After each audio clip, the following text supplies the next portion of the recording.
इस सिस्टम में आगे बढ़ोगे तो लोग आपको रोकेंगे, टोकेंगे, मना करेंगे, लोग टांग खिंचाई करेंगे, क्योंकि कुछ ना कुछ मेरे से गलतियां हो रही है, कुछ ना कुछ मेरे से कमियां रह रही है। हमें अपनी कमियों पर, हमें अपनी गलतियों पे काम करना होगा। कामयाबी का सिंगल राज है, मैं हमेशा टारगेट पर फोकस रहता हूं। आलतू फालतू कामों में टाइम ऊर्जा बर्बाद नहीं करता हूं।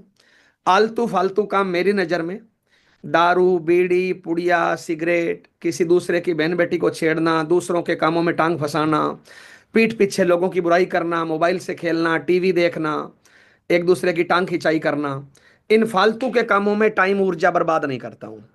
एक आम आदमी जब दारू के पीछे भाग रहा होता है, बीड़ी के पीछे भाग रहा होता है, पति पत्नी की बुराई करने के पीछे भाग रहा होता है, टीवी मोबाइल में टाइम बर्बाद कर रहा होता है, जय नारायण उस टाइम अपने टारगेट के पीछे भाग रहा होता है।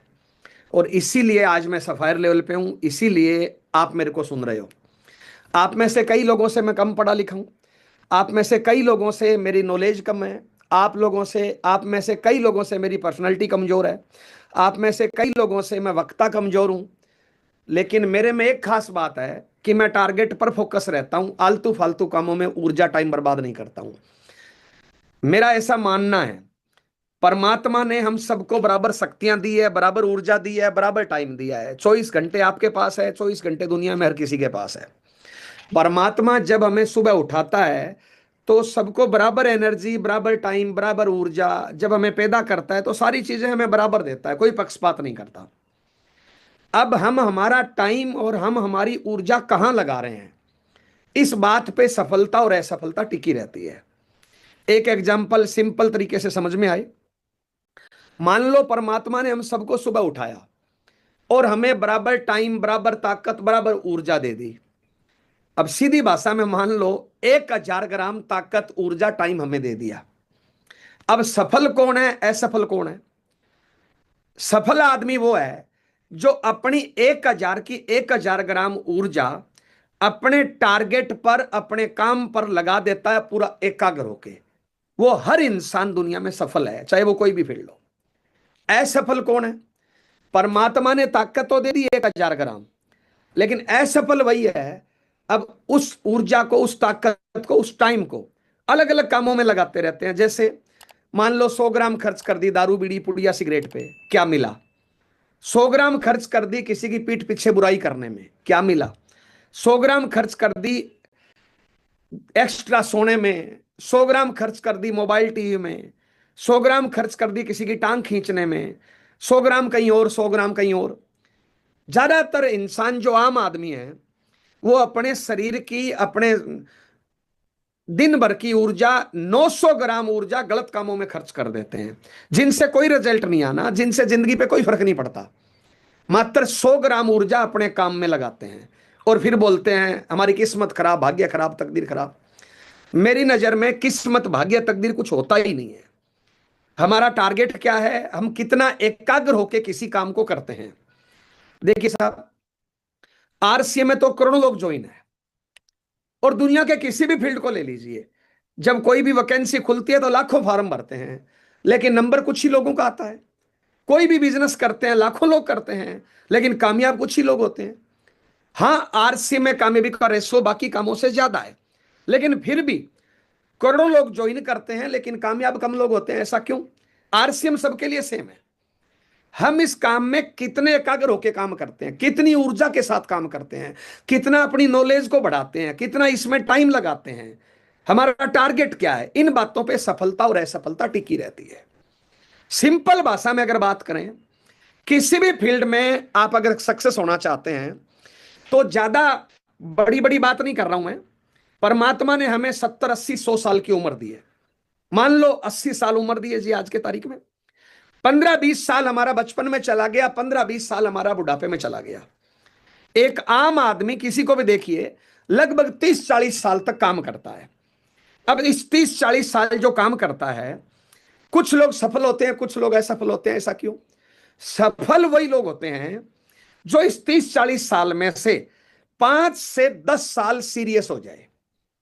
वत्स साहब की एक कैसेट आई थी, 45 साल, 5 साल, और बहुत सी मीटिंगों में आपने सुना है कि 5 साल सीरियस होके काम कर लो, अगले 45 साल राजा की जिंदगी जियोगे, राजा की तरह दुनिया से जाओगे।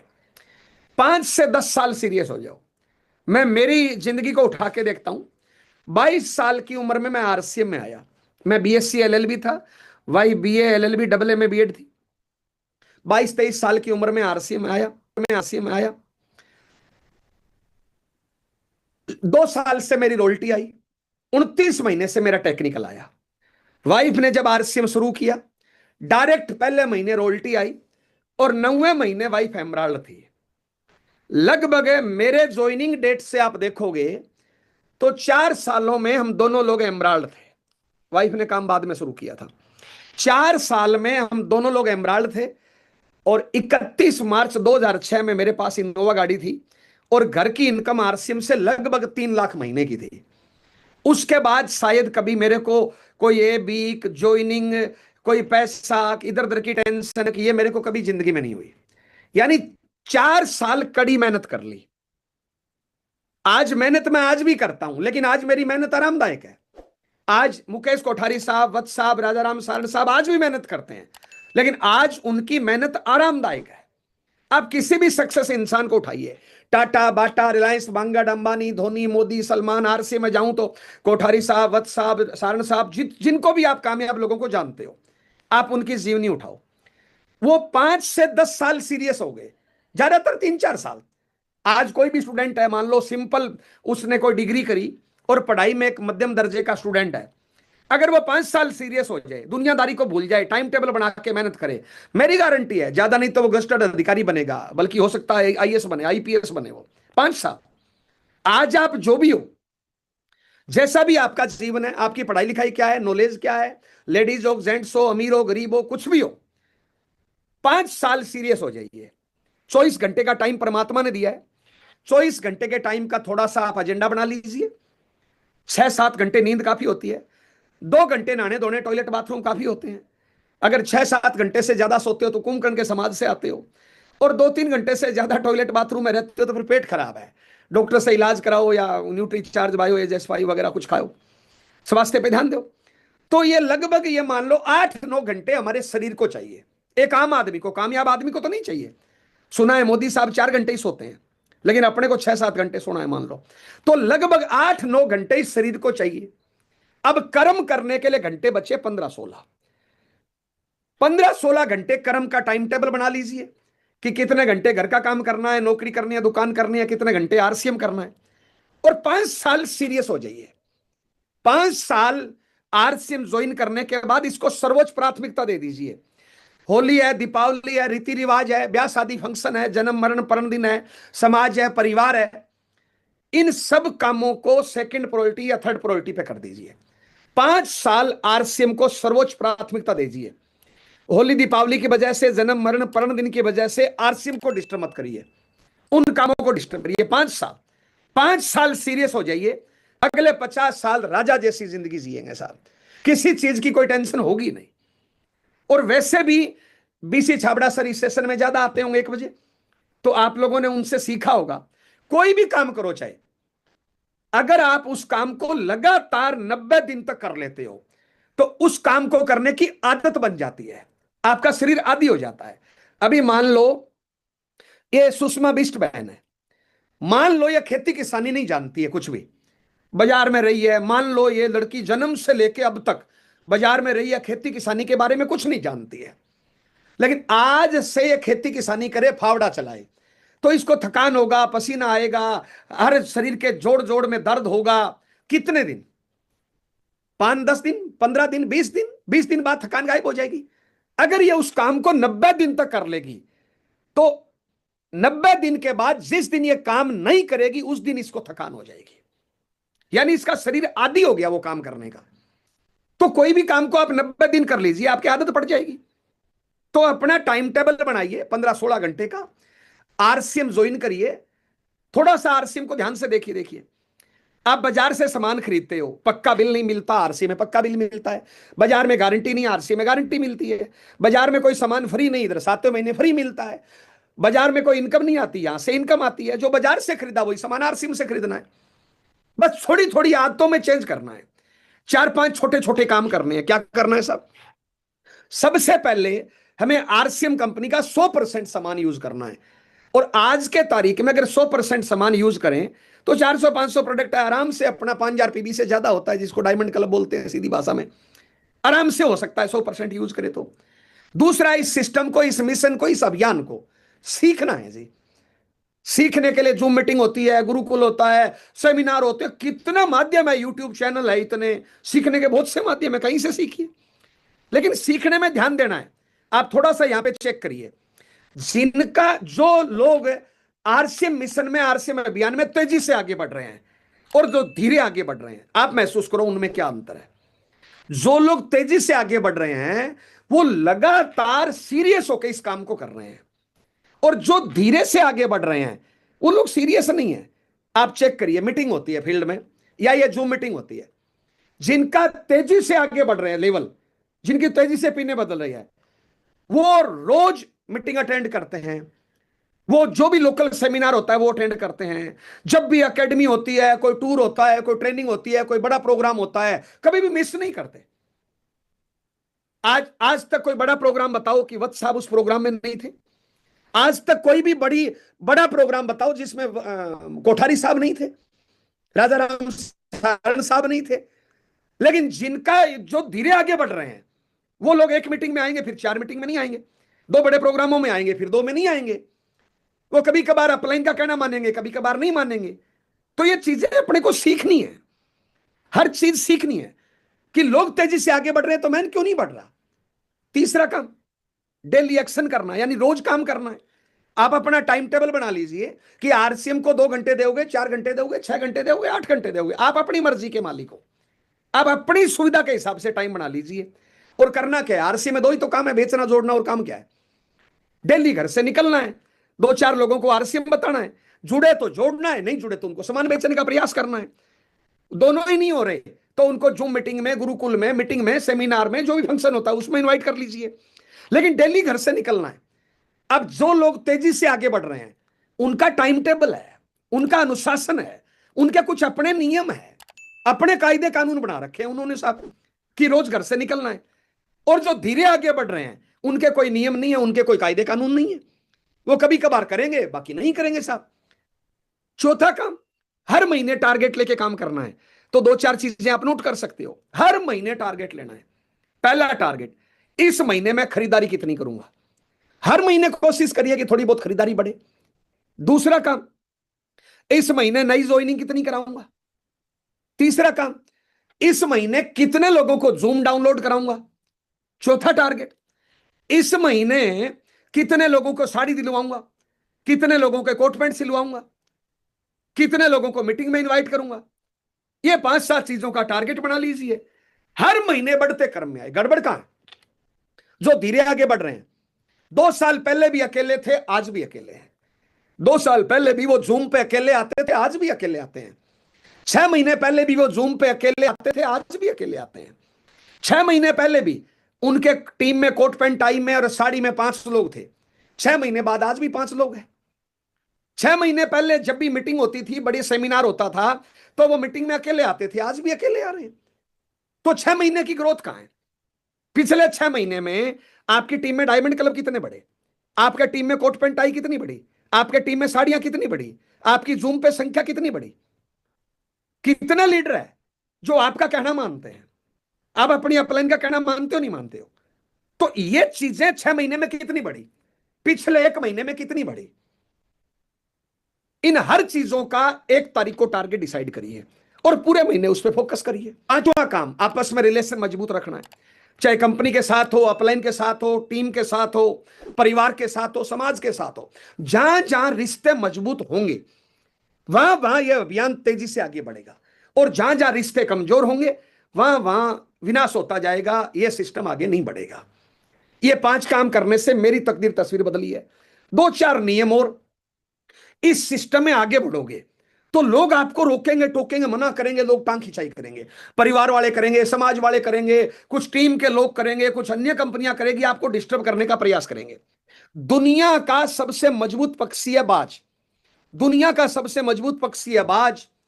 जब बाज आसमान में ऊपर उड़ता है तो कौवा उसकी पीठ पे बैठ जाता है, उसको चोंच मारता रहता है।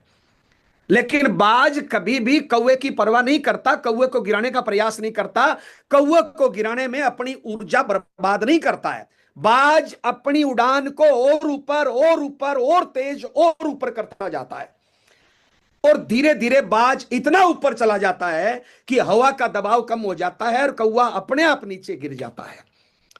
कैसे?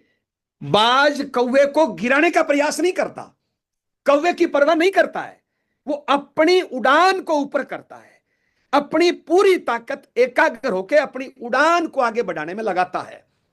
जब आप आरसीएम सिस्टम में काम करोगे, बहुत से कौवे आपकी पीठ पे बैठ के चोंच मारेंगे, बहुत से कौवे आपको गिराने का प्रयास करेंगे। आप उनकी परवाह करोगे, उन पे ध्यान डाइवर्ट करोगे, तो कभी भी आगे नहीं बढ़ पाओगे, लोग टांग खींचेंगे। आपको क्या लगता है आज जो दुनिया में कामयाब लोग हैं, TC Chhabra sir, BC Chhabra sir, Kothari साहब, राजा राम सारण साहब, वत्स साहब, किन किन का मैं नाम लूं, जब इन लोगों ने प्रयास किया था तो इनकी टांग नहीं खींची? क्या आज भी इनकी टांग नहीं खींचते? हमेशा चलता रहेगा, आपकी भी खींचेंगे। कामयाबी खैरात में नहीं मिलती, भीख में नहीं मिलती, मांगने से नहीं मिलती, कामयाबी दान में नहीं मिलती, कामयाबी खरीदी नहीं जाती, कामयाबी बेची नहीं जाती। कामयाबी कठोर निर्णय और कठोर मेहनत से मिलती है, पसीने के रास्ते से मिलती है। ऐसा दुनिया में कोई काम है ही नहीं जो इंसान नहीं कर सकता। मैंने सुना है 84 लाख बार जीवन जीने के बाद एक बार मनुष्य शरीर मिला है। इंसान तूफान से टकरा सकता है, आग से टकरा सकता है, इंसान अगर ठान ले तो कुछ भी कर सकता है। इंसान अगर ठान ले, कुत्ते से घटिया काम कर सकता है, परमात्मा से बढ़िया काम भी कर सकता है। जितनी शक्तियां देवी देवता के पास नहीं है, उतनी शक्ति आपके पास है, लेकिन आप अपनी शक्तियों का उपयोग कहां कर रहे हो? अगर आप अपनी शक्ति दारू बीड़ी पुड़िया में लगा रहे हो, दूसरे की टांग खींचने में लगा रहे हो, पति पत्नी की बुराई करने में लगा रहे हो, तो सब कामयाबी कहां से मिलेगी? मंजू नाम की लड़की से मेरी शादी हुई, मेरे माँ बाप है, मेरे बच्चे हैं, मेरी अपलाइन है, मेरी टीम में मेरे लोग हैं, मेरे अड़ोसी पड़ोसी है, मेरा प्रधानमंत्री है, मेरा मुख्यमंत्री है, मेरे रिश्तेदार है। इनकी बुराई करने से क्या मिलेगा? बुराई करने का सिंगल फायदा बताओ। लेकिन ज्यादातर लोग इन कामों में टाइम बर्बाद करते हैं। मेरा पड़ोसी खराब है, मेरी अपलाइन खराब है, मेरी डाउनलाइन खराब है, मेरा पति खराब है, मेरी पत्नी खराब है। सीधी सी बात है, मैं छोटा मोटा वकील हूं। अगर आपको लगता है कि पति पत्नी खराब है तो चलो तलाक ले लेते हैं, क्यों टाइम बर्बाद करें? तलाक भी नहीं लेना, बुराई भी करनी। मोबाइल से खेलने से क्या मिलेगा? टीवी देखने से क्या मिलेगा? जो टीवी पे आते हैं उनकी तो इनकम है, आपकी मेरी क्या है? तो साहब, हम हमारा टाइम कहां लगा रहे हैं, हम हमारी ऊर्जा कहां लगा रहे हैं? किसी भी काम में आप और हम क्रिकेट खेलते हैं, 1 रुपया इनकम नहीं आती, लेकिन साहब सचिन तेंदुलकर को, विराट कोहली को, या महेंद्र सिंह धोनी को, या सूर्य कुमार यादव को, जो भी क्रिकेटर है, उनको इनकम आती है। पता है क्यों? आपको और मेरे को क्रिकेट का साधारण ज्ञान है, साधारण नॉलेज है, लेकिन उनके पास क्रिकेट का विशेष ज्ञान है, विशेष नॉलेज है। आप और हम सब लोग आरसीएम करते हैं, जिनका आरसीएम धीरे चल रहा है वो भी आरसीएम के बारे में पूरा जानते हैं। उनसे पूछ लो प्लान क्या है, उनसे पूछ लो क्या क्या करना है। मैंने जितनी बातें बताई है ना, मेरे से बढ़िया तरीके से एक आम आदमी बता सकता है। जिसको आरसीएम में 1 रुपए इनकम नहीं आई ना, वो मेरे से बढ़िया बता देगा। क्या साहब, बहुत से जितना साहब मोदी साहब को नॉलेज है, उससे ज्यादा कई भिखारियों को नॉलेज है साहब। लेकिन साहब वो अपनी ऊर्जा सही दिशा में नहीं लगा पाते। अगर हमें सक्सेस होना है, हमें दूसरों की कमियां नहीं, अपनी कमी, अपने से क्या क्या गलती हो रही है, मैं और बढ़िया कैसे करूं। अगर मेरा रिजल्ट नहीं बदल रहा, मेरी पिन नहीं बदल रही, मेरा सिस्टम आगे नहीं बढ़ रहा, मेरी टीम की साइज नहीं बढ़ रही, मेरी टीम में कोट पैंट टाई की संख्या नहीं बढ़ रही, मेरी टीम में डायमंड क्लब की संख्या नहीं बढ़ रही, मेरी जूम पे संख्या नहीं बढ़ रही, तो कुछ ना कुछ गलती हो रही है। हमें अपनी कमियों पे काम करना पड़ेगा, हमें अपनी गलतियों पे काम करना पड़ेगा। लोग तो बोलते रहेंगे, लोगों का काम बोलना है साहब, तो हमें अपनी कमियों पे काम करना है कि मेरे से गलती कहां हो रही है।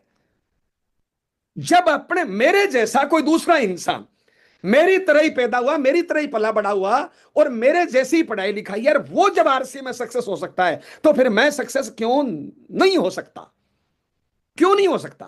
क्योंकि कुछ ना कुछ मेरे से गलतियां हो रही है, कुछ ना कुछ मेरे से कमियां रह रही है। हमें अपनी कमियों पर, हमें अपनी गलतियों पर काम करना होगा। अगर आपकी जूम पे संख्या नहीं बढ़ रही, कोई ना कोई चूक हो रही है। आपकी टीम की साइज नहीं बढ़ रही, कोई ना कोई चूक हो रही है। जब लोगों की पिनें बदल रही है, लोगों की टीम साइज बढ़ रही है, लोगों का ग्रोथ मोड में सारी चीजें चल रही है, और आपकी नहीं चल रही, तो कुछ ना कुछ गलती हो रही है। खाली बात करने से कुछ नहीं होगा, फील्ड में वर्क कितना कर रहे हैं। मैं ऐसे बहुत से लोगों को जानता हूं जो पूरे दिन मीटिंग में बैठे रहते हैं, चाहे फिजिकली मीटिंग हो चाहे जूम मीटिंग हो। मैं कई ऐसे लोगों को जानता हूं जो पिछले 5 साल से जूम पे बैठे हैं, पिछले 5 साल से मीटिंग में बैठे हैं, लेकिन 5 साल में मीटिंग में बस 5 साल पहले भी अकेले थे, आज भी अकेले। 5 साल पहले भी जूम पे अकेले थे, आज भी अकेले। 5 साल पहले भी वही सिस्टम, वही बिजनेस था, आज भी वही है, नहीं बढ़ रहा। क्यों? खुद में सुधार नहीं कर रहे। खुद जो गलतियां कर रहे हैं, गलतियां करते जा रहे हैं, करते जा रहे हैं, करते जा रहे हैं, कैसे बढ़ेगा? तो अगर आपके टीम की साइज नहीं बढ़ रही तो कुछ ना कुछ कमी हो रही है, कुछ ना कुछ गलती हो रही है, और अपनी गलती अपने को ही पकड़नी पड़ेगी। यस। और अगर आप एकाग्र होकर काम करना सीख गए, जिंदगी के हर क्षेत्र में आप सक्सेस हो जाओगे। माफी चाहूंगा, हर क्षेत्र में सक्सेस हो जाओगे। अगर आज की तारीख में, आज की तारीख में हम अपने पति पत्नी की बुराई करते हैं, मां बाप अपलाइन डाउनलाइन की बुराई करते हैं, टीवी देखते हैं, मोबाइल देखते हैं, फालतू के कामों में टाइम ऊर्जा बर्बाद कर रहे हैं, हम अपना जीवन बर्बाद नहीं कर रहे, हम आने वाली पीढ़ियों का भी जीवन बर्बाद कर रहे हैं। थोड़ा सा एक टॉपिक पे सोचना साहब, हमारे घर में छोटे छोटे बच्चे हैं, क्या उनमें संस्कार अमेरिका पाकिस्तान से जाएगा, अपनों से जाएगा? अपनों से जाएगा, सीधी सी बात है। वो जो देखेंगे करेंगे वही तो करेंगे। अब एक माँ बाप बच्चे के सामने बीड़ी पी रहे हैं, बच्चे के सामने दारू पी रहे हैं, बच्चे के सामने झूठ बोल रहे हैं, बच्चे के सामने आपस में लड़ाई झगड़ा कर रहे हैं, बच्चे के सामने नेगेटिव बात कर रहे हैं, बच्चे के सामने किस्मत का रोना रो रहे हैं, क्या सिखा रहे हैं बच्चे को? एक कहानी मैंने कहीं सुनी थी, शायद आप लोगों ने किसी ने सुनाई होगी। एक छोटा बच्चा था और उसको स्कूल से निकाल दिया। सुनिए, दोबारा झेल लेना। उसको स्कूल से निकाल दिया, एक लेटर लिख के दिया कि जा तेरी मम्मी को देना, आज के बाद स्कूल मत आना। बच्चा घर आया और अपनी मां को लेटर दिया और मां को बोला मेरे को स्कूल से निकाल दिया, इस लेटर में कुछ लिखा है। मां ने लेटर पढ़ा, मां की आंख में आंसू आ गए। बच्चे ने पूछा कि मम्मी रो क्यों रही हो? मां बोलती है बेटा तो उसी का आंसू है। बोले कैसे? बोले इस लेटर में लिखा है कि तुम्हारा बच्चा एक्स्ट्रा ऑर्डिनरी है, होनहार है, इंटेलिजेंट है। हमारे स्कूल के पास ऐसे टीचर नहीं है जो इतने होनहार बच्चे को पढ़ा सके, इसलिए हम स्कूल से निकाल रहे हैं, इसको किसी अच्छी जगह पढ़ाओ। तो बच्चे ने पूछा अच्छा मां, मैं इतना इंटेलिजेंट हूं तो फिर मेरे को कौन पढ़ाएगा? उस मां ने जवाब दिया बेटा कोई स्कूल नहीं है जो तुम्हें पढ़ा सके, तुम्हें मैं पढ़ाऊंगी। और उस मां ने अपने बच्चे को पढ़ाया। आगे जाके बच्चा वो दुनिया का महान साइंटिस्ट बना, नाम आप सब लोग जानते हैं, दुनिया का महान साइंटिस्ट वो बच्चा बना। एक दिन धीरे धीरे करके मां मर गई। मां मर गई और कुछ साल बाद मां का वो ट्रंक संभाल रहा था, मां के कपड़े, उसमें वही लेटर मिला उस महान साइंटिस्ट को। और उस महान साइंटिस्ट ने लेटर को पढ़ा और रोने लग गया। उस लेटर में लिखा हुआ था, उस लेटर में लिखा हुआ था कि बहन आपका बच्चा निहायत कमजोर है, नालायक है, डफर है, हम इसको अपने स्कूल में नहीं रखेंगे। अगर हमारे स्कूल में रहा तो हमारे स्कूल का रिजल्ट खराब हो जाएगा, हम इसको स्कूल से निकाल रहे हैं। और उस महान साइंटिस्ट ने ये लेटर पढ़ के और बोला कि एक डफर, नालायक, निहायत कमजोर बच्चे को मां की परवरिश ने, मां के संस्कारों ने दुनिया का महान साइंटिस्ट बना दिया। ये थी परवरिश।